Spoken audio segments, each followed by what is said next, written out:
Alors, est-ce que tu peux nous te présenter?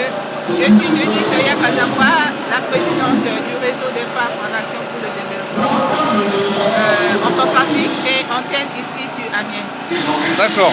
Alors, je vois un Tchadien, une Centrafricaine, alors qu'aujourd'hui on dit que ce sont les Tchadiens qui massacrent les Centrafricains. Qu'est-ce que vous avez à répondre à cette déclaration par exemple? Et est-ce que vous confirmez, déjà avant qu'ils répondent, est-ce que vous confirmez que c'est ce qui se dit? C'est comme ça que certaines personnes en Centrafrique ressentent les choses? C'est pas vrai.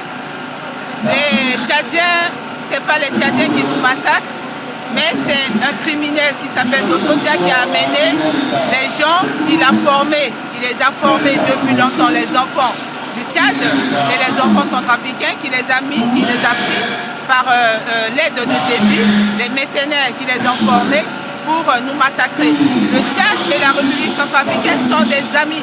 Nous nous sommes mariés, nous avons des enfants, nous sommes des parents, nous ne sommes pas des ennemis. On ne sera jamais des ennemis entre nous.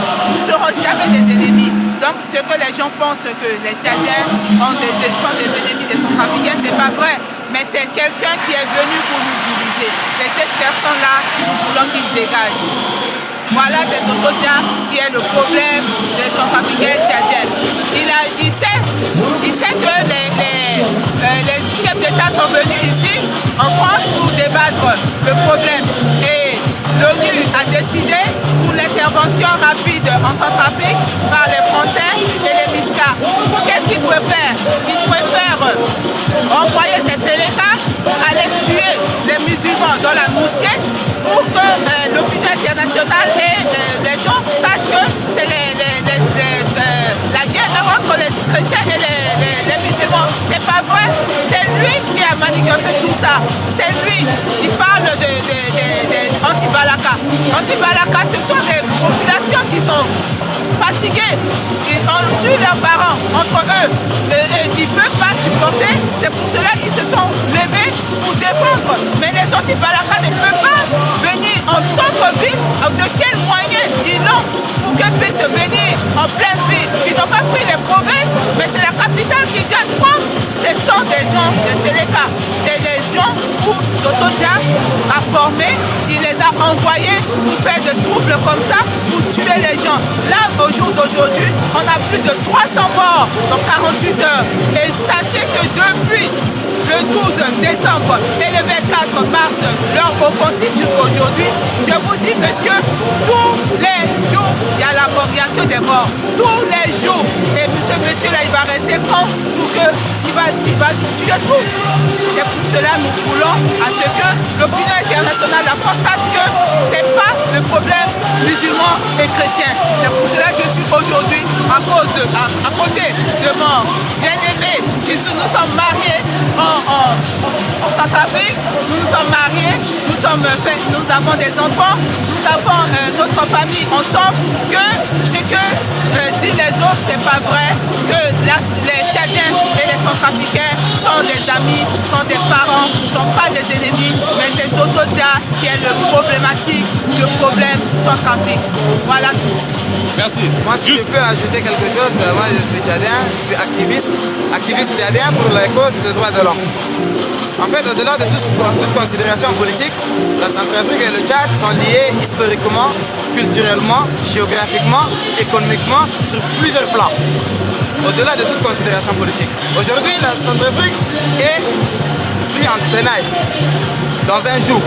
Et ce joug comprend deux pays, c'est-à-dire d'un côté le Tchad et d'un autre côté la France. Je vous rappelle que, à part l'ingérence du Tchad dans les affaires centrafricaines, la France a toujours intervenu dans les affaires politiques en Centrafrique. Le lieutenant-colonel Claude Mention, qu'on appelle alias Lucky Luke, cet agent de la DGSE, il a dirigé la Centrafrique pendant une décennie. C'est lui qui nommait les ministres, les parlements, etc., etc. Un individu sorti de nulle part. Après, il est arrivé que la Centrafrique s'est stabilisée. Il y a eu un président élu démocratiquement, Ange Félix Patassé.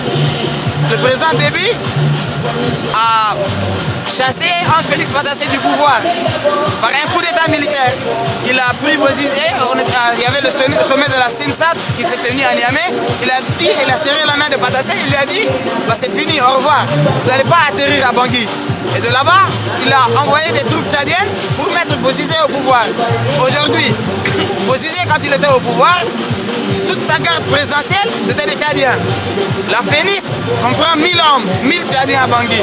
La FOMAC, à la tête de la FOMAC, il y a un Gabonais, le général Gabonais, un homme, un intellectuel pointu, etc. Mais, en dessous, il y a des Tchadiens pour voiler la face. Donc, la Centrafrique, en quelque sorte, chez les Tchadiens, ils disent même que c'est une colonie de Déby. Mais nous faisons partie de cette catégorie de Tchadiens qui sont contre la mainmise de Déby sur la Centrafrique. Après, Bozizé, ils ne sont pas entendus avec Déby. Donc il a ramené qui? Il a ramené Djotodia. Par où? C'est lui qui l'a financé, armes et bagages, avec l'autorisation de qui? De la France. La France a une présence militaire comme le Tchad là-bas en Centrafrique. Donc aujourd'hui, si l'on condamne la Séléka, on doit condamner avec la plus forte énergie la France et surtout Déby. Parce que c'est eux les malfaiteurs qui ont mis en place ce jour-là dont la Centrafrique doit vraiment se libérer. Et nous serons aux côtés des Centrafricains en solidarité avec eux pour parvenir à cette fin-là. Je vous remercie. Merci à vous. Merci. Magnifique. C'est vraiment des paroles comme ça.